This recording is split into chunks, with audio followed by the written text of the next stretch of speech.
हिंदुस्तान के जेन जी की प्रॉब्लम क्या है, हिंदुस्तान का जेन जी क्या सोचता है, आज यही जानने के लिए मैं इन बच्चों के साथ आया हूँ। आप क्या करते हैं? मैं नीट का प्रिपरेशन करता हूँ। जामिया मिलिया इस्लामिया का BSW का स्टूडेंट भी हूँ और साथ साथ में नीट का भी प्रिपरेशन करता हूँ। और आप? मैं अभी अपना ग्रेजुएशन कंप्लीट किया हूँ साउथ कैंपस से, दिल्ली यूनिवर्सिटी से, और अभी मैं UPSC का प्रिपरेशन कर रहा हूँ यहाँ। और आप? सिविल सर्विसेज तैयारी चल रही है अभी। तो जैसा मैंने जो चर्चा शुरू की, सब जेनजी वाले ही है ना? हाँ हाँ, सब जेनजी वाले हैं। हाँ, जेनजी वाले ही हैं सब। तो मैं ये आप लोगों से पहला सवाल आपसे, चूंकि आप सिविल सर्विसेज की तैयारी करते हैं तो आप ये न्यूज़ को बहुत फॉलो इन बच्चों से शायद ज़्यादा करते होंगे। ये जो जेन जी को लेके एक चर्चा होने लगी और उसको हिंदुस्तान में, या राहुल गांधी ने जो बात कही, क्या जेन जी हिंदुस्तान का जो उसके सामने संघर्ष है, जो उसके सामने परेशानियां हैं, जो उसके सामने संकट है, उस पर इन राजनीतिक दलों के नेताओं का ध्यान जाता है, आपको लगता है? नहीं, सच्चाई तो कुछ और है। सब लोग अपना अपना टाइम पास कर रहे हैं। सच्चाई ऐसा कुछ नहीं है। जो नई जनरेशन आ रही काफ़ी नॉलेजेबल है, काफ़ी अच्छी है, उसको सब चीज़ पता रहती है। इसीलिए लोग परेशान रहते हैं कि अगर सब कुछ इनको पता लग जाएगी तो हमारा काम नहीं हो पाएगा। सच्चाई यही है, बाकी तो क्या ही बोलना है इन लोगों के बारे में ज़्यादा। आप क्या मानते हो कि जो जेन जी के लोग हैं उनका सियासी मुद्दों में, सियासत में, हाँ आप जा सकते हैं, आपके आज समय बहुत महत्वपूर्ण है, इसलिए ये जो पॉलिटिकल लोग हैं वो आपके उम्र के लोगों की जो परेशानियां हैं उसको एड्रेस करते हैं? मूलभूत चीज़ें ये हैं कि एज अ जेन जी मुझे 10th के बाद मैं ग्रेजुएशन करने में दिल्ली आया, क्योंकि मैं जिस पृष्ठभूमि से आता हूँ, मैं बिहार से आता हूँ, और बिहार में पलायन है। पलायन शिक्षा के लिए है, रोजगार के लिए है, नौकरी के लिए, हर एक तरीके से आप पलायन करते हैं। तो मैं एज अ जेन जी मैं देख रहा हूँ, मैं जिस प्रदेश से आता हूँ वहाँ पे हर एक चीज़ों को एक प्रतिनिधि के तौर पे, जो समाज के एक प्रतिनिधित्व कर रहे हैं, चाहे वो प्रदेश के मुखिया के तौर पे हो, विधायक के तौर पे, सांसद के तौर पे। सांसद का अपना काम है, विधायक का अपना काम है। चूँकि जिस प्रदेश से मैं आता हूँ वहाँ पे जेन जी का बड़ा कुछ ऐसा मुद्दा नहीं रहा, क्योंकि एक जेन जी वर्ड जो है, मैं 10th क्लास में था तब मुझे अवगत हुआ कि जेन जी कुछ ऐसा वर्ड भी होता है। क्योंकि अभी वर्तमान में नेपाल जो हमारा पड़ोसी मुल्क है, उसी के बाद सब लोगों को हाँ, चूंकि पड़ोसी मुल्क है तो वहाँ पे एक जेन जी करके कुछ एक एड्रेस किया गया कि जेन जी का एक बड़ा सा मुद्दा प्रदर्शन के तौर पे या आक्रमण के तौर पे एक देश के सत्ता को विलट करने के लिए एक बड़ा माहौल दिया गया। लेकिन चूंकि उसके विपरीत हम जिस देश में रहते हैं, यहाँ पे, क्योंकि मैं नीट का एस्पिरेंट हूँ और पिछले बार जो है नीट में गड़बड़ियाँ भी हुई, लगभग कई बच्चों का लगभग 2000 के आसपास में री एग्जाम करके फिर बच्चों को कराया भी गया। पेपर एक ही सेंटर से, एक ही नंबर, 720 नंबर पाने वालों की संख्या, तमाम चीजें गड़बड़ियां आई, मामला हाई सुप्रीम कोर्ट तक गया, दोबारा एग्जाम कराया गया। क्या क्या चीज, असली प्रॉब्लम तो जेन जी की ये है कि उसकी परीक्षाएं ठीक से हो जाएं, पेपर लीकेज ना हो, टाइमली एग्जाम्स जितने शेड्यूल्ड है वो सब हो।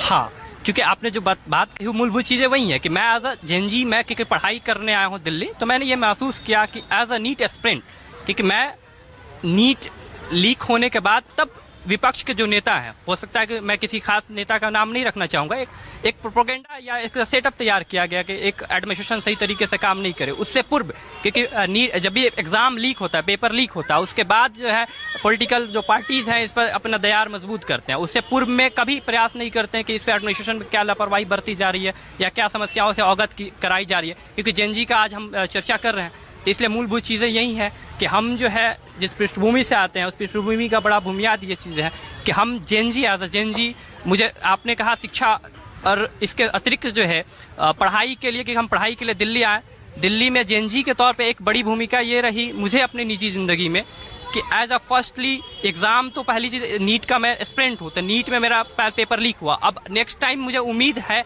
कि सरकार इस पर सही तरीके से अपने पूरे प्रोटोकॉल के तहत एग्जाम कंडक्ट कराए, ताकि उम्मीद फिर भारत सरकार के जो एग्जाम जो कंडक्ट कराती है एजेंसी NTA एक ऑर्गेनाइज वे में, ताकि हम फिर से एक भारत सरकार के और एक बेहतर छात्र के तौर पे तैयारी करें और बेहतर परिकल्पना के साथ समाज राजनीतिक जो मुद्दे, राजनीतिक जो बातें, राजनीतिक जो विरोध, उसका कोई हमारे देश के जेन जी में कोई चर्चा, कोई वो है, या ये मान के बैठ चुका है हमारे देश का जेन जी कि जो भी भविष्य की परिकल्पना है, निर्माण है, उसको अपने हाथों से ही करना है? ये तो बात है कि जितने भी जेंजीज हैं अभी, जो भी पॉलिटिकल एजेंडाज वगैरह चलती हैं ये हमारे हिंदुस्तान में, वो सारे चीज़ से अवेयर है because of Instagram, YouTube and Facebook. ये सारे ऐसी चीज़ें हैं जिससे आजकल के जेंजीज बहुत इन्फ्लुएंस हुए हैं, बहुत ज़्यादा।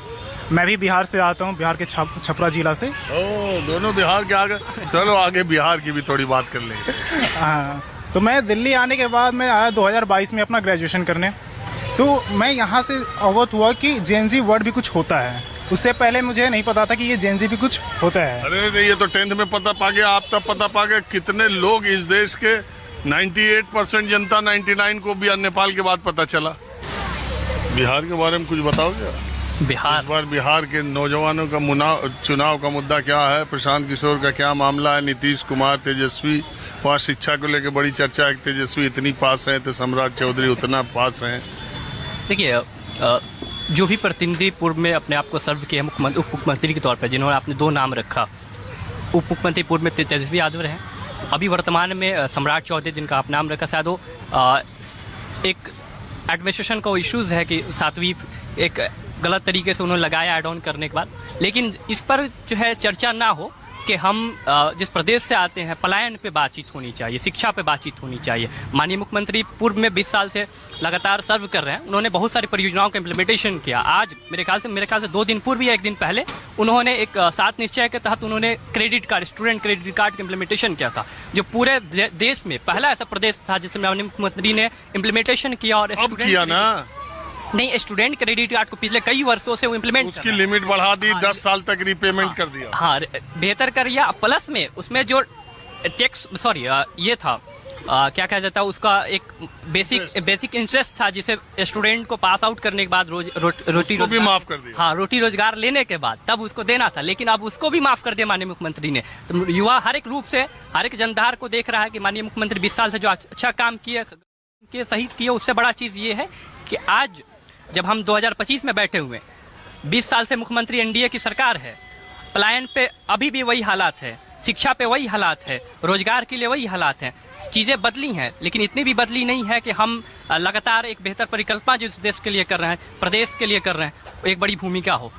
फिलहाल जो है जनसुराज, जो है एक आपने नाम रखा, जनसुराज प्रयास करिए, पिछले 2-3 साल से कर रहे हैं, लेकिन चूंकि अभी वो एक बड़ा हिस्सा नहीं है, जो पब्लिक के बीच में एक मैसेज नहीं जा पाया कि जनसुराज को एक नया चेहरा के तौर पे इम्प्लीमेंटेशन हो। लेकिन अभी फिलहाल जो है एनडीए और जो महागठबंधन, जो इंडिया गठबंधन जो बना हुआ है, उसके हिस्से में अभी लड़ाई है, क्योंकि उसमें कुछ हिस्सा, क्योंकि मुझे लगता है कि नेक्स्ट टर्म जब जनसुराज इम्प्लीमेंटेशन के तौर एक प्रभावशाली तरीके से आएगी, फिलहाल तो अभी चुनाव लड़ रही है, शुभकामनाएं हैं, लेकिन फिलहाल जो है अभी जो है जनधार जो है एनडीए और विचार में क्या है? हमारे विचार में है कि देखिए, जो हमारे नीतीश कुमार जी हैं बिहार के चीफ मिनिस्टर, उन्होंने बहुत सारी